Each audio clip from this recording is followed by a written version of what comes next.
شرکت چوجای بیضا از سال 2018 به فعالیت شروع نموده در مدت کوتاه در بازار گوشت موقع مستحکم کسب کرد.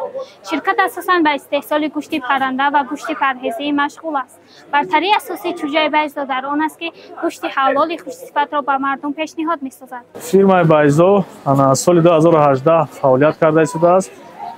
ما خودمون چوجه را پرورش میکنیم.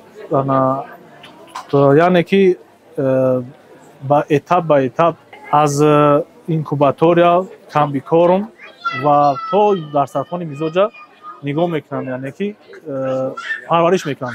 شرکت خودش بینای مرغپروری از خوردی از تخم تو کلانشوی تو برولر گفتنی مرغای کلان است تو همونجا نظارت میکنن خودشون شرکت خودش. بعداً دستکتی همه اینا در بوین گفتنی جا دارم دستکش با دست حلال پاکیزه بکشن. امروز ما در میزوجا پیشنهاد کردیم سوق پای قنات مرغی 1 کیلوگرم و 200 گرم.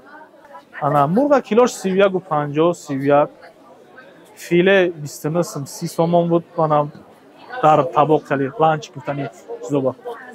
بله ما برای ярмарка چورابینی معقول شد. چورابینی ناس خوب میشه که بیشتر هم چورابینی در هر ناحیه‌ها، یعنی 4 ناحیه داریم در این ناحیه‌ها گذرونن خیلی خوب میشه. ما نرخ ارزان پیشکش میزاج میکنیم.